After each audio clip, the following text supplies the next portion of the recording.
আসসালামু আলাইকুম। এক তো কয়েকদিন ধরে নিম্নচাপ চলছে, তার সঙ্গে কদিনের ইচ্ছে ছিল বিরিয়ানি করব। সবথেকে মজার ব্যাপার হলো বিরিয়ানিটা খেতে বসার সঙ্গে সঙ্গে এমন ঝমঝমিয়ে বৃষ্টিটা নামলো, খাবার আর ওয়েদার দুটোই একেবারে রোম্যান্টিক হয়ে গেল। আর কিভাবে বিরিয়ানিটা বানিয়েছিলাম সেটার রেসিপি আপনাদের সঙ্গে শেয়ার করতে এলাম। প্রথমে একটা পাত্রের মধ্যে প্রায় 800 গ্রামের মতো মাংস নিয়ে নিয়েছি। তাতে দিয়ে দিয়েছি আদা রসুন বাটা, লঙ্কার গুঁড়ো, হলুদ গুঁড়ো, জিরে গুঁড়ো, তার সঙ্গে বিরিয়ানির মশলা আর অবশ্যই স্বাদ মতো নুন, তার সঙ্গে একটা গোটা পাতিলেবুর রস। সবগুলোকে এমনভাবে মেশাতে হবে যাতে ভালোভাবে মশলাগুলো মাংসের ভিতর পর্যন্ত প্রবেশ করতে পারে। 1 ঘন্টার জন্য রেস্টে রেখে দিয়েছি। এদিকে ভাতও ফুটে গেছে। অন্যদিকে বড় বড় ডুমো ডুমো করে আলু কেটে তাতে নুন আর জাফরানের গুঁড়ো দিয়ে 2টো সিটি মেরে সিদ্ধ করে নেব। একটা মিক্সিং জারের মধ্যে পেঁয়াজ আর টমেটোগুলোকে পেস্ট বানিয়ে নেব। আলু সিদ্ধ হয়ে গেলে তার জল ঝরিয়ে নিয়ে কড়াইয়ের মধ্যে তেল খুব ভালোভাবে গরম করে নিয়ে আলুগুলোকে ভেজে নেব। আলুটা সিদ্ধ করার সময় অবশ্যই খেয়াল রাখবেন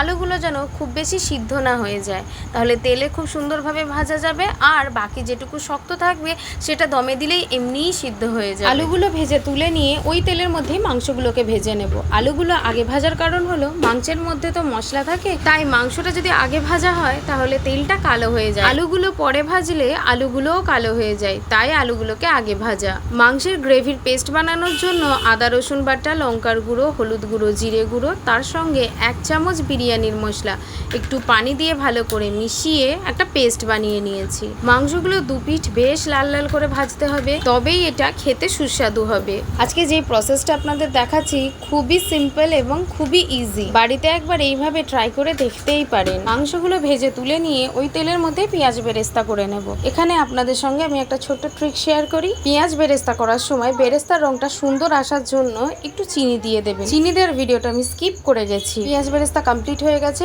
এবার যার মধ্যে দম দেবো সেই একটা বড় হাঁড়ি নিয়ে নিয়েছি। সেটাকে উনুনের মধ্যে বসিয়ে কিছুটা সরষের তেল গরম করে প্রথমেই দিয়ে দেবো আমি পেঁয়াজ আর টমেটোর পেস্টটা।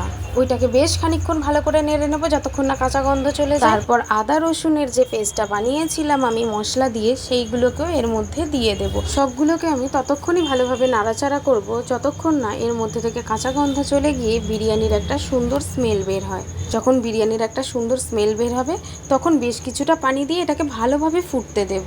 হ্যাঁ, এতে সামান্য পরিমাণ নুন দিতে হবে। বিরিয়ানির ক্ষেত্রে কিন্তু নুনের ব্যাপারটা একটু ভালোভাবে খেয়াল রাখতে হবে। নুন কম হলে তো সেখানে নুন দিয়ে খাওয়া যাবে, কিন্তু নুন বেশি হয়ে গেলে সেটা খাওয়াটা একটু ডিফিকাল্ট হয়ে যায়। গ্রেভিটা রেডি হয়ে গেছে। এবার এর মধ্যে মাংস, আলু, ভাত সবগুলোকে সুন্দরভাবে সাজিয়ে দিতে হবে দম দেওয়ার জন্য। সবগুলোকে আমি মোট 2টো লেয়ারে সাজাবো। প্রথমেই গ্রেভির মধ্যে মাংস, আলুগুলোকে ভালোভাবে সাজিয়ে নিয়ে উপর থেকে বেশ কিছুটা ভাত দিয়ে দেব। আমি তো প্রতিবারে এইভাবেই বিরিয়ানি বানাই, তবে আপনাদের প্রসেসিংটা যদি অন্যরকম হয় আমায় কিন্তু কমেন্টে জানাবেন। সুন্দরভাবে সবগুলোকে সমান করে দিয়ে তার উপরে দিয়ে দেব পেঁয়াজ বেরেস্তা, গোলাপ জল, কেওড়া জল, তার সঙ্গে বিরিয়ানির মশলা। উপরের লেয়ারটা আমার অলরেডি ডান। এর উপর আমি আবারও যে অর্ধেক মাংস আলুটা রেখে দিয়েছিলাম সেটাকেও এর মধ্যে দিয়ে দেব। আবারও উপর থেকে ভাত দিয়ে দেব। এই লেয়ারটাই আমার ফাইনাল লেয়ার। ভাতগুলোকে উপর থেকে দিয়ে সুন্দরভাবে সমান করে দিয়ে আবারও উপরে পেঁয়াজ বেরেস্তা, গোলাপ জল, কেওড়া জল, বিরিয়ানির মশলা, কালারের জন্য কিছুটা ফুড কালার আর মিঠা আতর ভালোভাবে ছড়িয়ে দেব। এই হাঁড়িটা বিরিয়ানির দম দেওয়ার জন্য একেবারে রেডি। এই হাঁড়িটাকে এমনভাবে ঢাকনা দিতে হবে যেন ভিতরের বাষ্প কোনোভাবেই না বাইরে বেরোতে পারে। নরম আঁচে 1/2 ঘন্টা দম দিয়ে দিলেই তৈরি বিরিয়ানি।